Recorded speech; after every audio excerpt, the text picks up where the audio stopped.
আমি কি দিয়া ভজিব তোমার ওই চরণ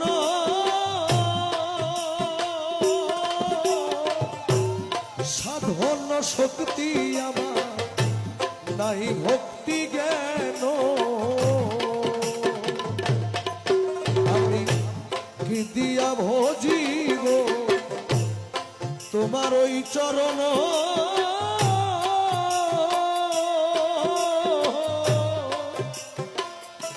আরে দয়া